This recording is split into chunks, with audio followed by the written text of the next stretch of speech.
The son-in-law embraced his mother-in-law on the rainy night, calling her mom twice, but it was no longer just by kinship. When his wife betrayed him by leaving home for a lover, the mother-in-law silently took her daughter's place as a wife, without promises, without a title, just with a warm home and a relationship that transcended all convention. Was it a mistake or the way fate consoled two deeply lonely souls? In the small hammock nestled in the Hongdae district of Seoul lived 3 people, but only 2 remained still, watching the door that had just closed behind the silhouette of the woman named Amara. She did not look back. Her red suitcase rattled down the steps. And although her mother, Mama Amma, stood petrified at the door, calling her daughter until she lost her voice, Amara did not stop. She had chosen to follow that man, Mr. Park, an older but powerful boss, someone who could give her what a husband like Junho could never offer.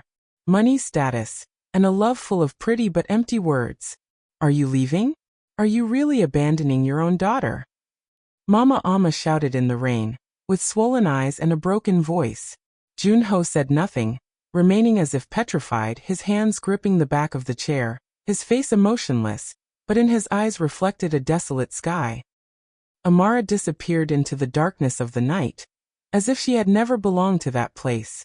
The next morning, in the kitchen that used to smell of freshly brewed coffee, now only the clinking of an empty spoon against a plate could be heard. Zainab, just 4 years old, sat curled up in her chair, her big round eyes looking around, and then she timidly asked, "Daddy, where is Mommy?" June averted his gaze, gently wiping a tear from his daughter's cheek with his sleeve. He did not have the courage to say that her mother had abandoned them both for a vain dream. That afternoon, Mama Amma returned without a suitcase, without reproaches, without tears, just with an old shawl and a small bag and a phrase that squeezed Junho's heart. "I don't blame you, but from today on, I will stay here at least so that Zainab doesn't grow up without the warmth of her mother, and without her grandmother." From that day on, in the house where the presence of a young woman had once been missing, the sounds of a spoon hitting the pot began to be heard, the soft dragging of the grandmother's slippers from the kitchen to the courtyard. At first, Junho felt uncomfortable, but then he sighed in relief, because although his wife had fled like a fugitive, his mother-in-law had quietly stepped in as the last guardian, maintaining the fragile warmth of a family that was crumbling. Zainab, who used to cry at night, began to sleep more peacefully every time Mama Amma rubbed her back and told her fairy tales. Junho, who was a man of few words, sometimes responded with a few polite phrases.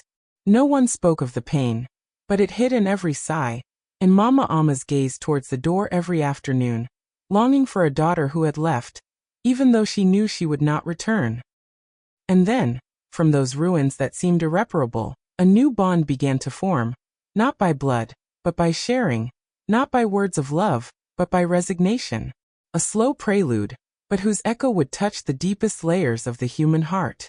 Since Amara left, there had been no laughter in that house, only the dragging of Mama Amma's slippers, the sad clinking of plates and cutlery, and the deep, contained sighs of Junho, who from now on had to learn to be both father and mother. In the mornings, he would wake up early to prepare Zainab's lunch and hurriedly take her to school. On the way, his daughter would excitedly tell him about the songs from kindergarten, but in the rearview mirror, his eyes were always red. The night before, he had lost sleep again over the obsessions of his broken marriage. Every afternoon, after work, he rushed home, not because someone was waiting for him, but because he was the only refuge for his little daughter. Zainab would often sit on the threshold coloring figures of Mommy and Daddy on the sidewalk, and then add a grandmother with silver hair next to them. That was how the girl recognized the presence of her grandmother, Mama Amma, an older woman, but who continued to hold a cold home without saying a word. She did not mention Amara's name, did not ask Junho anything, did not blame him, did not shed tears in front of her granddaughter, just cooked every meal in silence, washed every dish, folded every piece of children's clothing, and changed the sheets when Junho was too tired to remember it. Once, Junho woke up startled at midnight, covered, with the room light off. He knew it hadn't been him and didn't need to ask who had done it. One night, after Zainab had fallen asleep, he passed through the kitchen. The light was still on. Mama Amma was sitting patiently, removing each thorn from a grilled fish with a thoughtful look, her wrinkled hands still agile like those of a young person. He hesitated. He stood watching her silently for a long time before speaking. Mom should go to bed early. She only smiled weakly without taking her eyes off the pot of fish. The girl likes fish, but she is scared of the bones. Tomorrow she has a dance presentation at school. She needs to eat well to have strength. Junho clenched his fists. He was going to say something, but he had a lump in his throat and in the end, he could only utter, "I'm sorry." Mama Amma looked up and looked at him with a soft voice, but as if it scratched his soul. "You are not to blame. The person who should apologize is no longer here." Those words tightened his heart. How many times had he thought he had gotten used to Amara's absence, but a simple phrase from her made him feel like a weak man, standing in a house without the shadow of his wife, only with the shadow of an older mother who still stayed, who still loved, but whom he didn't know how to call. It was precisely in those days when Mama Amma, the mother who had once been considered outdated and out of time, became the firmest support for father and daughter. Without flowery words, without the need for anyone to know, she chose to love through actions, cooking a hot meal just in time for the girls' school dismissal, adjusting Junho's shirt collar every morning, and always leaving a small light on in the living room so that he wouldn't find the house dark on the nights he came home late. Zainab gradually began to call her Mom Amma. Junho, however, never dared to call her mother, not out of shame, but because in his heart the person who should have done that had lost the right to hear that word in her own home. They lived like three lonely people, and yet were a family not complete, but not shattered either. Each simply strived to move forward without complaints. Someone once asked Mama Amma if she was not angry with her daughter. She smiled. A cold but strong smile. "Why get angry? If I love the one who left one part, I love the one who stayed 10 parts. A man struggled to live so as not to collapse. A mother struggled to stay so that her granddaughter wouldn't lose anyone else. And from there, in that house full of cracks, warmth was maintained by the silent patience of two souls, waiting to be revived." That morning, a light rain was falling. Mama Amma had just returned with Zainab from school, when she saw Junho frantically searching for his phone in the house. He rummaged through the pockets of his jacket and pants, and suddenly remembered that he had probably left it on the dining table. Mama Amma, while serving water, gently said, "Mom heard the phone ring several times. Did you forget it?" "Yes, I think so, Mom. Let me see who is calling." The black phone was still on the table, the screen continuously lighting up with messages and missed calls. Junho had just picked it up when Zainab ran in from the courtyard, because she had forgotten her umbrella. He quickly dropped the phone to cover his daughter with the umbrella.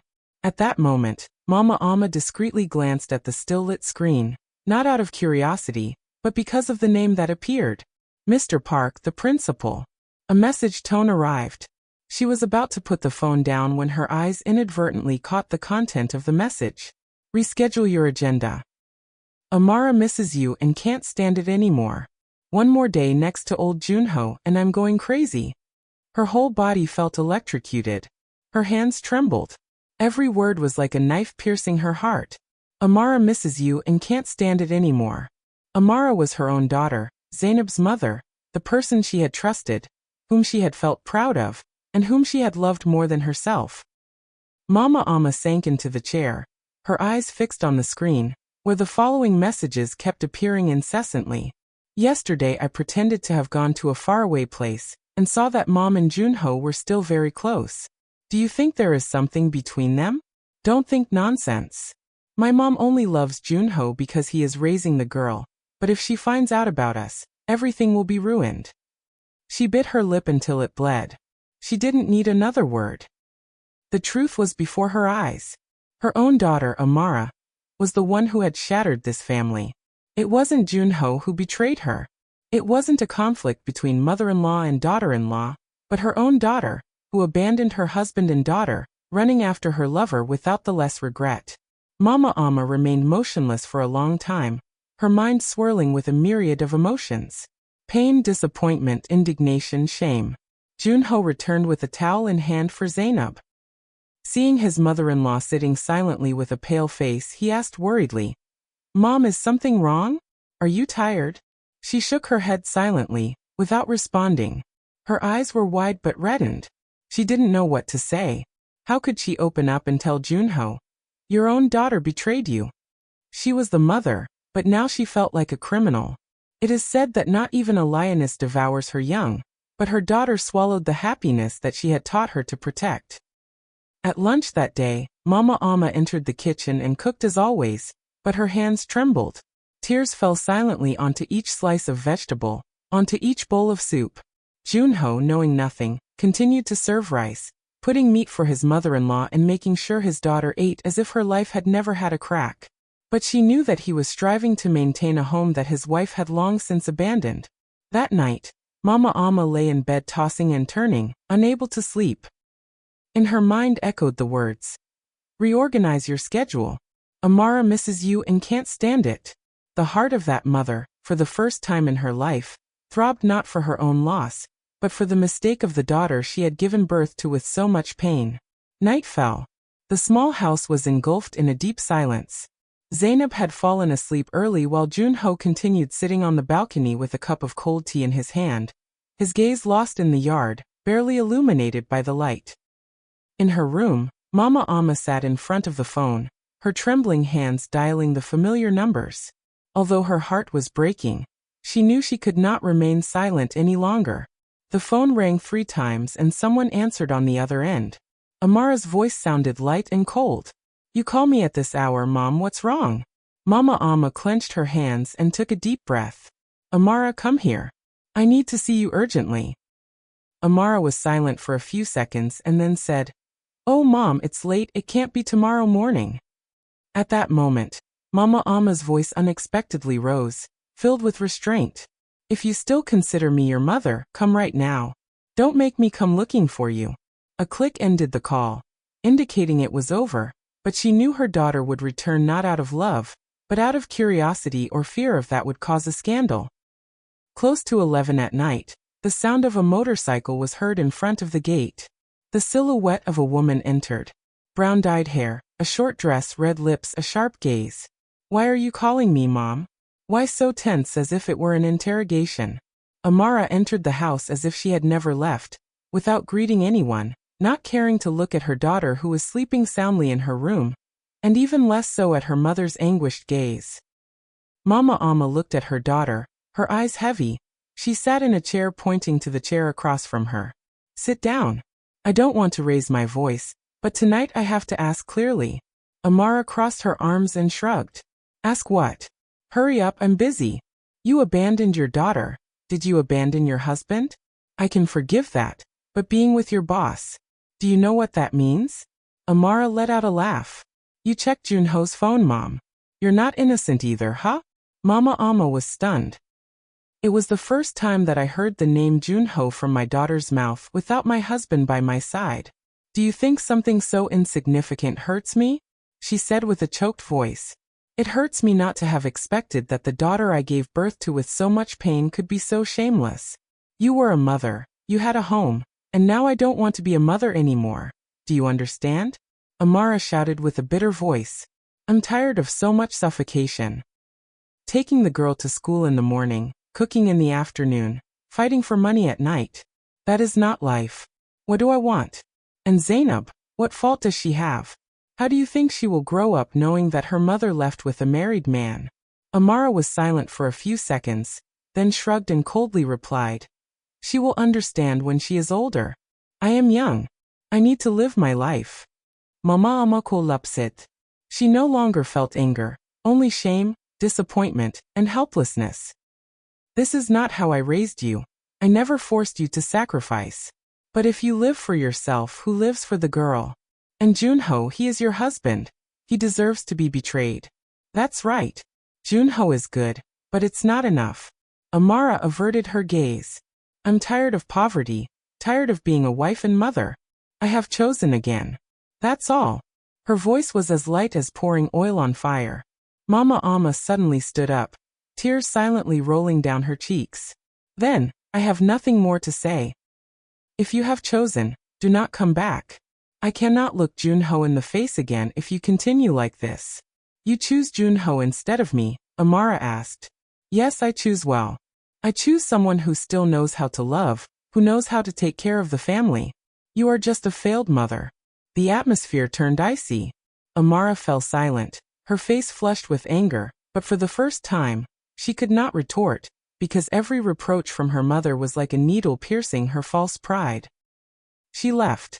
The door slammed shut. Mama Alma sank into the chair, her back a little more hunched. Today's pain did not come from a stranger, but from her own blood. Amara left home that very night, without tears, without looking back, just the sound of her heels hitting the cold floor and the final slam of the door. Junho did not witness the confrontation between his mother-in-law and his wife, but he knew. He knew from the moment Amara came home in elegant clothes, the penetrating scent of unfamiliar perfume, and the distant look in her eyes as she saw their daughter sleeping soundly. He had sensed that something would break that night.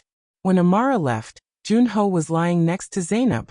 The little girl was sleeping peacefully in his arms, clinging to her old teddy bear. The dim light of the night lamp illuminated the innocent face of the little girl, squeezing the heart of the 27-year-old man.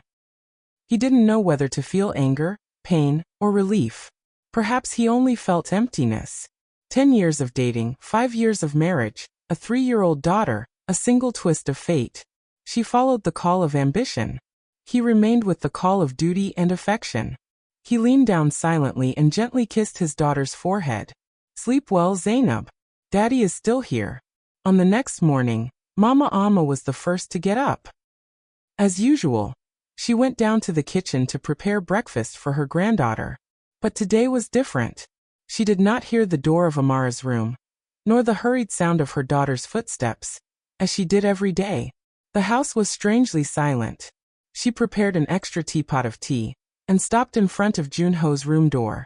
She hesitated for a moment, and then gently knocked. There was no response. She pushed the door open and entered. The room had a smell characteristic masculine scent of freshly washed clothes dried in the sun, soap, and something else, something very lonely. Junho was still asleep, embracing his daughter. He looked visibly thinner, with a tense jaw, sunken cheeks, and a hunched back as if he were carrying the weight of the world. Seeing father and daughter sleeping so close together, Mama Alma felt a lump in her throat. It turns out that in just one night, a man can age a lot. Silently, she began to tidy up. The unpressed shirt, the hanging socks, carelessness. In a chair, the half-drunk glass of water from before sat on the desk. Everything was insignificant, yet strangely desolate. She picked up each item, folded them neatly, cleaned the table, and tidied the spare bed. Only when her hand touched Junho's old sweat towel did a rancid, dry smell overwhelm her. Suddenly, she felt a lump in her throat. This boy has not complained even once, she whispered. She did not blame, did not reproach her husband. He was not harsh with her, even though it was the mother of the one who had hurt him. Mama maluhurit hadhit. Her thin hands gently rested on the edge of the bed. She sat on the floor, leaning her back against the wall, letting the tears flow silently, not to reproach her daughter, but because for the first time in her life she felt guilty towards a man who was not of her blood. That noon, when Junho woke up, he found the food served. Zainab was playing in the living room with her hair tied in 2 pigtails and a piece of bean bread in hand. Mama Alma was sitting next to him, sewing with needle and thread a dress for the girl that had torn. Junho said nothing, just nodded slightly. He ate in silence. No one mentioned Amara's name. No one needed to mention it anymore. That night, after Zainab fell asleep, Junho went out to the balcony to smoke. Mama Alma brought him a glass of warm water. No one spoke first. After a while she said slowly, "I'm sorry, son." He turned and shook his head. "You are not to blame, mother. The person who made the mistake is no longer here." They both looked at the night sky. The yellow light from the row of houses across the street reflected on Mama Alma's face. For the first time, Junho clearly saw the wrinkles at the corners of her eyes, the marks of anguish, of helpless love for her daughter. "Now there are only the 3 of us left. I will stay to take care of her as long as I don't bother her." Junho did not respond immediately. He looked into her eyes. In that gaze, he did not see it was a pity, only for a mother who had also been abandoned. He nodded. "Thank you, mother." For the first time, they called each other by that name. Not out of love, not out of obligation, but simply because from being two people in darkness, they had come closer through shared pain and the only thing that remained after a shattered marriage, compassion. That morning, the sun peeked out after several days of incessant rain, its rays filtering through the window and illuminating the tiled floor, making the whole room shine with a strange warmth. Zainab was focused on coloring in her room. Junho took the opportunity to organize some work papers, while Mama Amma, as every day, mopped the floor with her mop and small bucket of water. The old tiled floor was a bit slippery, but she did it with the habit of her hand, slowly and carefully, as if the daily cleaning was not just to keep the place clean, but also a way to comfort herself. Junho didn't realize until he heard a slight gasp. He turned around startled. Mama Amma had just slipped. He only managed to see how she lost her balance. The mop slipped from her hand, and the bucket tipped over, spilling water on the floor. Junho jumped up and instinctively ran towards her. "Careful, mother." He held her by the shoulders, and his other hand wrapped around her back to prevent her from falling to the ground. In that moment, everything seemed to stop. Her hand touched his chest. Her face, it was only a few centimeters from his. Their breaths mingled. Their eyes shone with confusion and wonder. Mama Amma birete. Her hair, a bit disheveled, fell over her shoulders. Her face was so close that Junho could see the fine little lines under the skin that had once been so beautiful. An experienced beauty, serene, gentle. He continued to hold her in his arms. A man, a woman. They were no longer son-in-law and mother-in-law at that moment. An unintentional instant, but not without meaning. "I'm sorry, I'm fine. I was very careless." She quickly stepped back, gently pulling her hand away. Her voice slightly trembling, her gaze lowered, as if trying to avoid the embarrassment that was rapidly spreading between them. Junho remained silent. He was equally uncomfortable, not knowing what to say.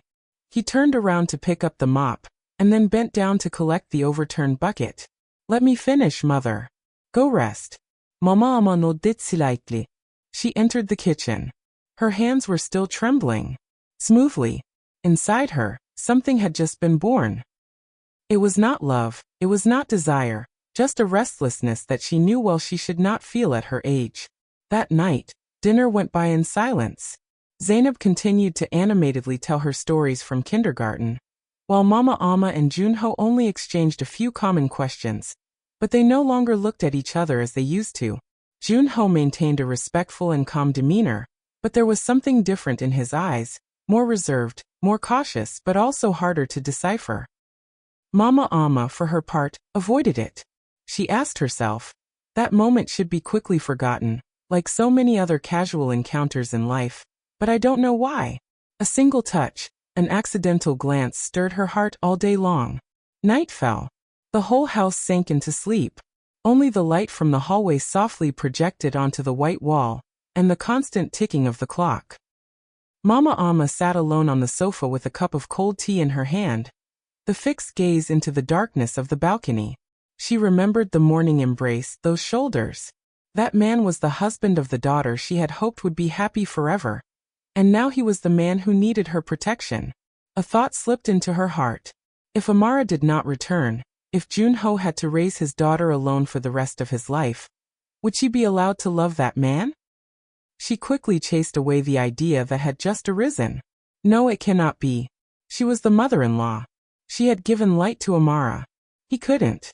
But his heart, for the first time in years, felt an emotion again. In his room, Junho was also not sleeping. He was lying on his side, holding Zainab, with his eyes wide open staring at the ceiling.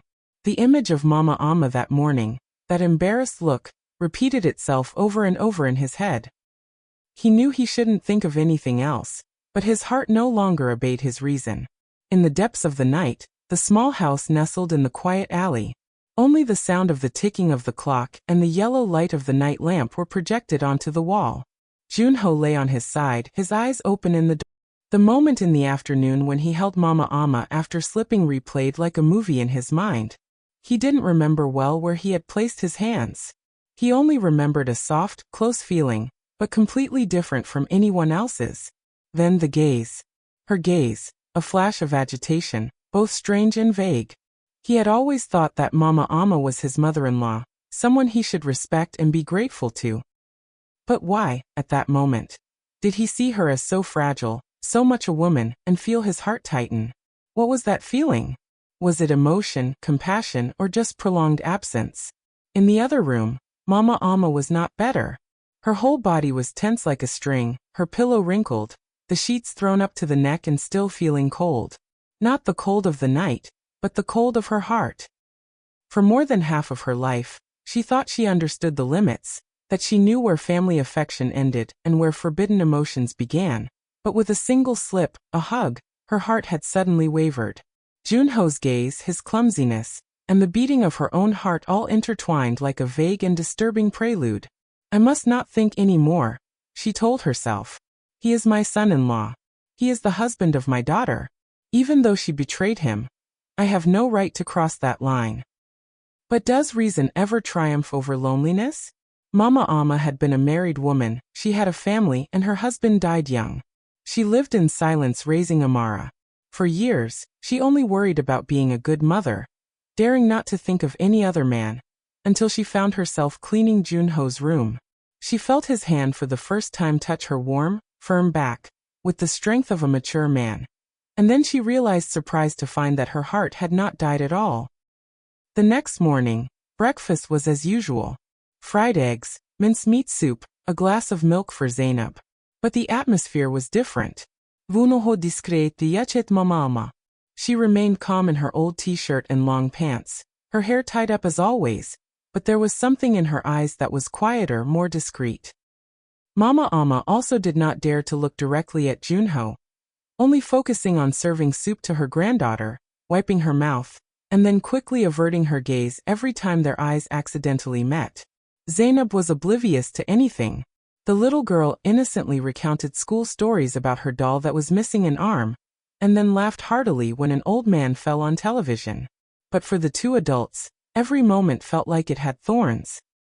They were avoiding each other, or trying to protect something that had not yet formed. That night, while Mama Amma washed the dishes, the water splashed on her hands, startling her. Junho was behind her trying to grab a towel to dry her. They were about to touch again, but this time both stepped back without saying a word, without smiling, without explaining. Only something silent was growing inside them. That thin line was becoming dangerously blurred. The small gas stove hissed. The aroma of fried onions mixed with the fragrant rice in the soup that was cooking. Mama Amma was there stirring the boiling soup pot, her gaze lost in the void in front of her. Outside, the rain fell softly like a sad melody on the eaves. In this kitchen, she had cooked for years, but she had never felt her legs tremble so much. Since the day she slipped and her son-in-law caught her, since that sleepless night, everything seemed to have been turned upside down. Every step, every breath contained a fragment of memory, a memory of a glance, a hug that should not have happened. Junho entered the kitchen silently. He stood behind her as usual, but this time he was not holding a towel, not washing dishes, not doing anything. He simply stood still for a long time, and suddenly knelt down. The sound of his knees hitting the floor made Mama Amma turn around startled. She was alarmed, thinking something had happened to him, but no. Junho was kneeling, an adult man, tall and strong, kneeling like a lost child. "I'm sorry, mother." His voice was hoarse, emerging from a throat that had tried to suppress the knot for too long. "I no longer know how to live." Mama Amma was paralyzed. The soup spoon fell with a clatter into the stainless steel pot. She had never seen her son-in-law like this. The man who had held a broken marriage, who had embraced her daughter crying all night when his wife left, who had worked silently to exhaustion, was now kneeling, sobbing like an abandoned child. She no longer had enough reason to discern what was right or wrong. She only knew that the mother's heart in her was awakening.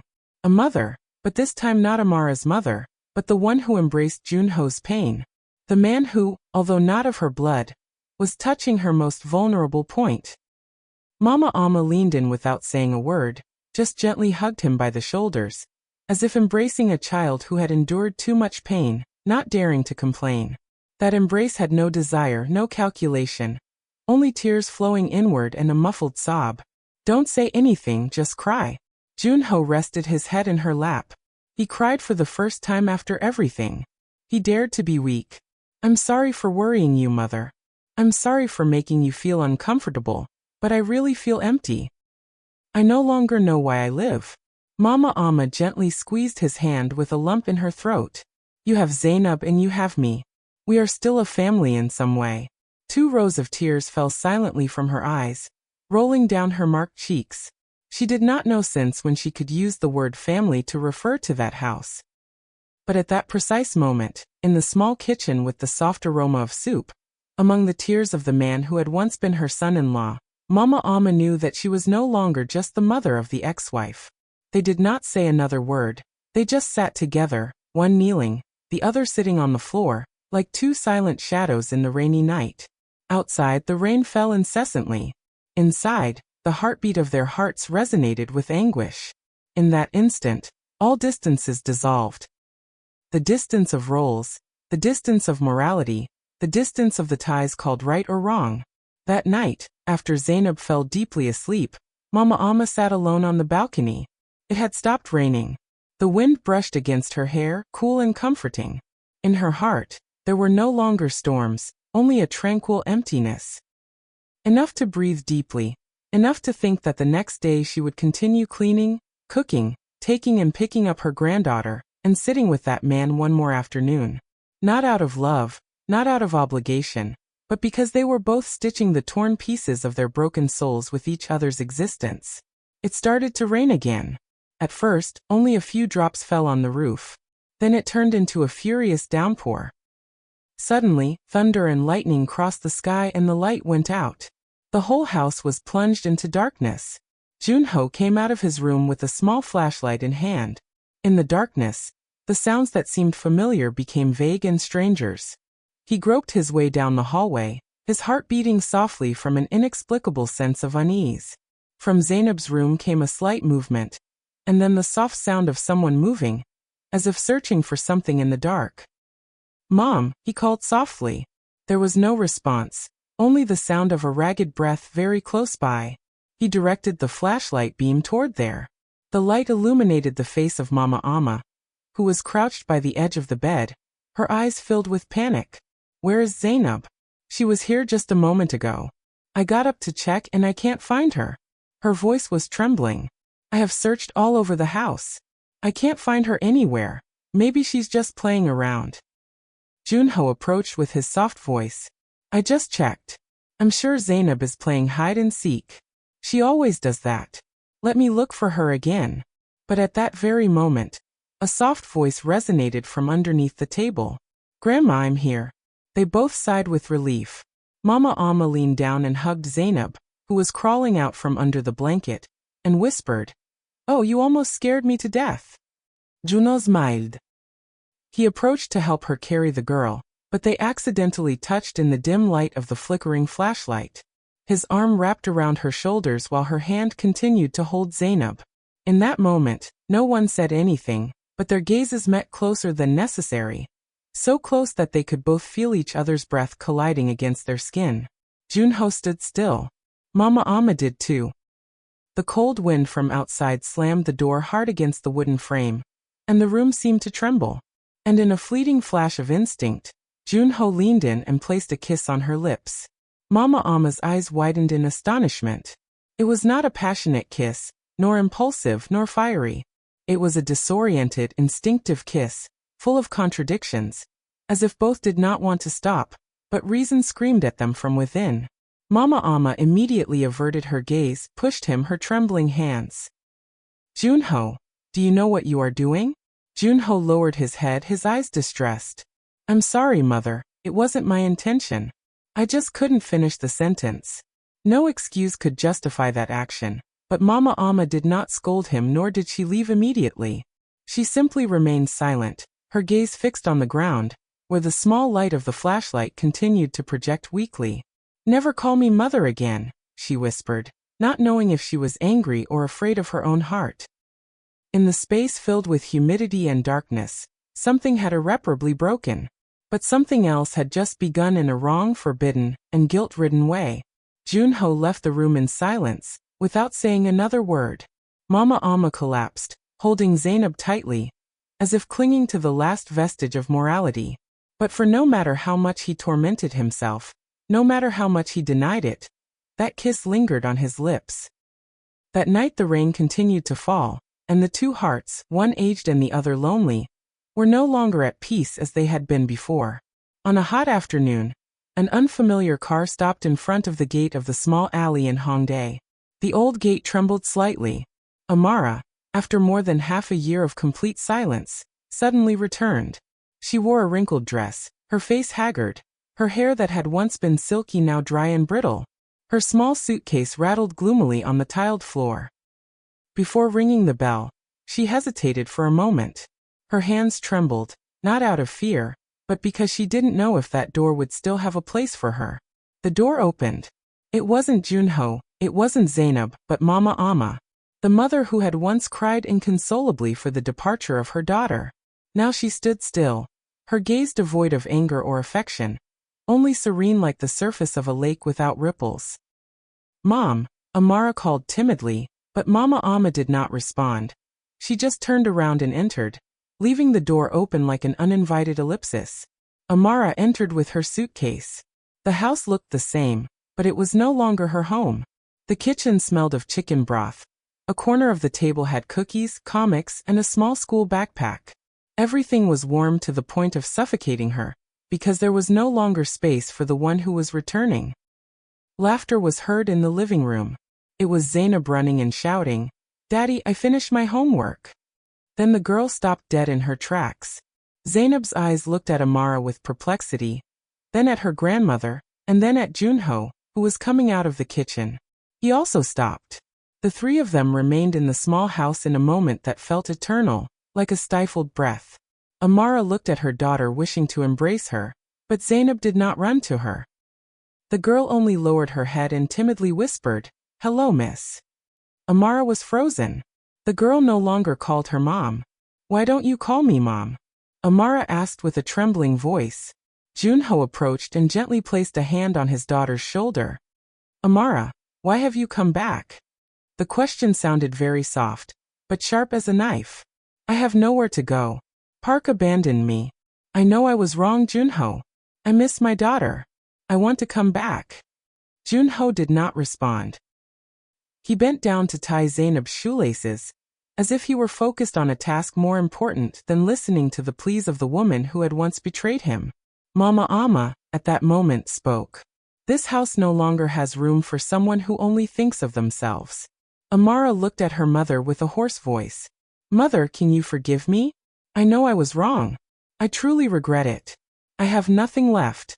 Mama Amma looked at her daughter. She no longer felt anger, but neither was there any trace of the painful maternal tenderness she once felt.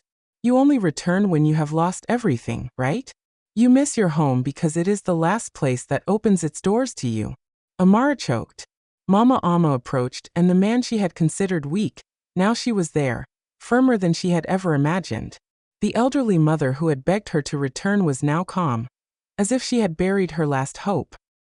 And the little daughter now only looked at her with a gaze of strangeness.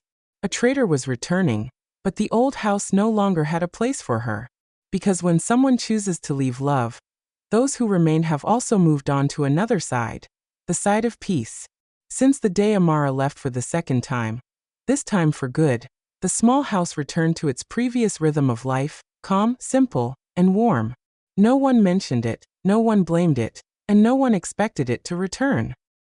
Only Junho, Mama Amma, and Zainab remained. Three people, three pains that once had different names, now united in one thing, affection. Mama Amma did not leave anymore. She did not say why she stayed nor asked for anyone's permission. Thus, every morning she would wake up early, cook, clean the house, and prepare breakfast for Zainab. Junho continued going to work as usual. In the afternoon he would stop by the market to buy a bunch of vegetables, a can of milk, and something she had asked for. Everything was very ordinary, but that very ordinariness was what healed the wounds that had once bled. Some nights, they would sit on the balcony, each with a cup of hot tea. The wind blew gently. Zainab was sleeping soundly in her room. They were both silent, but they understood each other in a strange way. No one mentioned the past, No one named the emotions, but something silent was growing between them.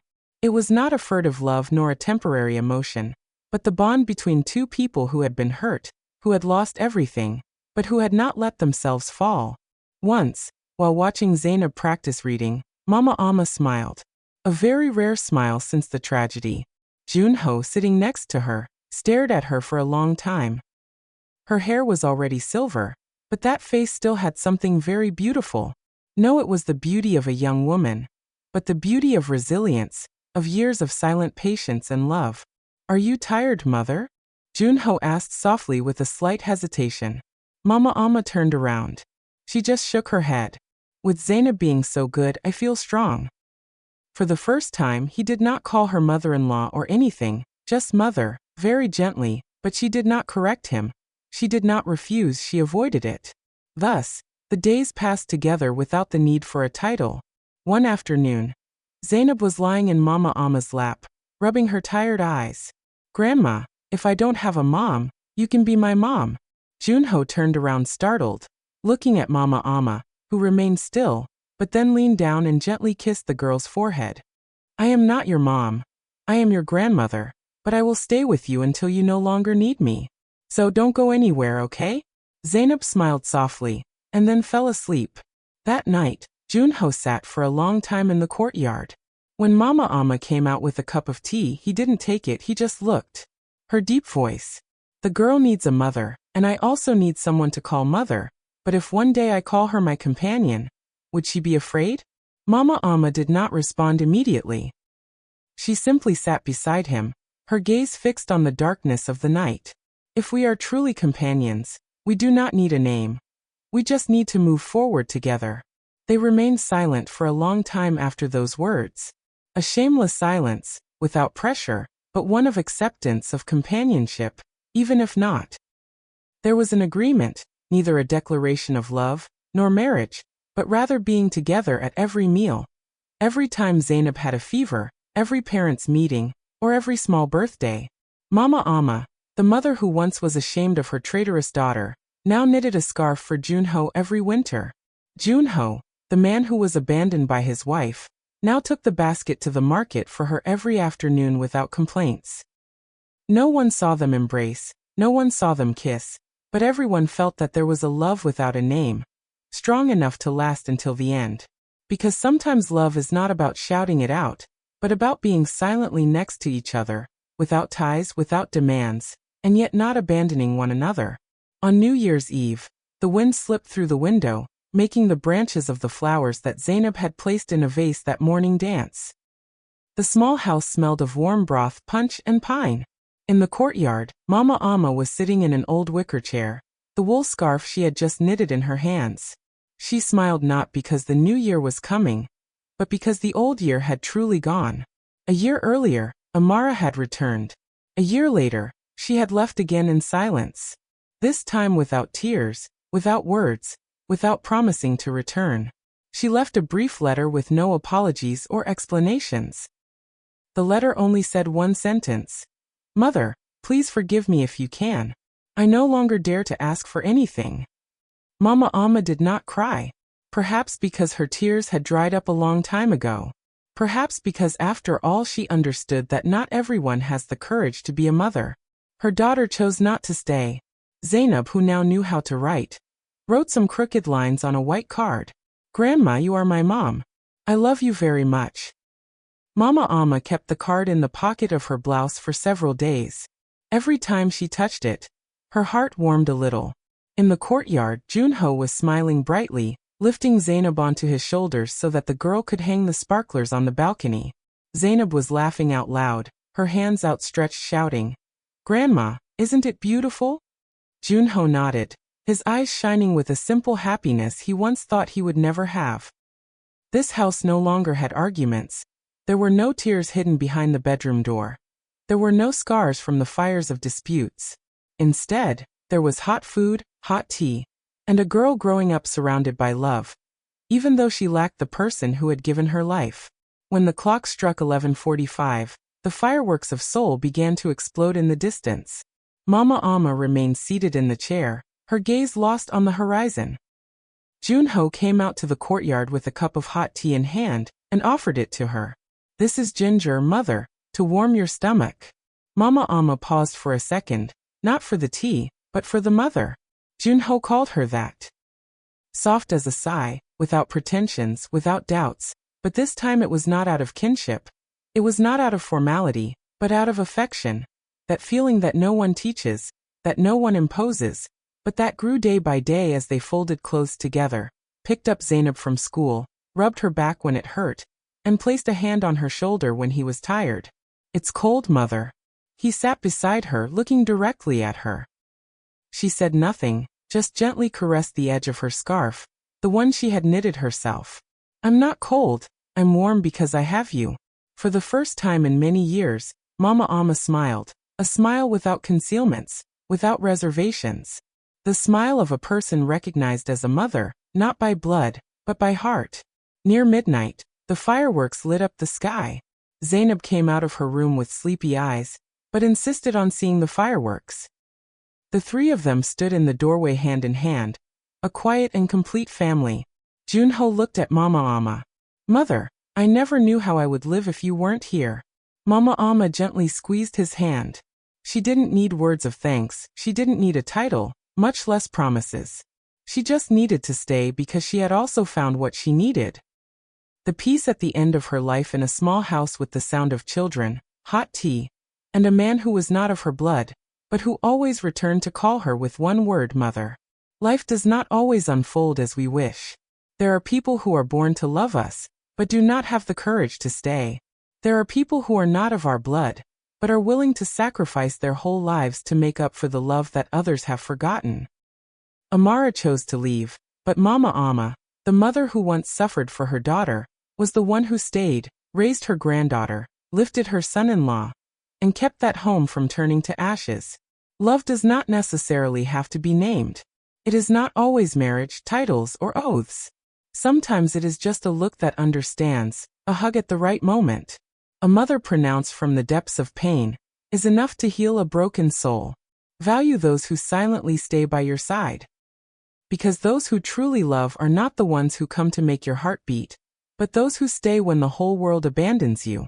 If this story has touched your heart, like it, leave a comment with your reflections, and subscribe to the channel so you don't miss deep, authentic, and emotional stories every day. Thank you for listening this far.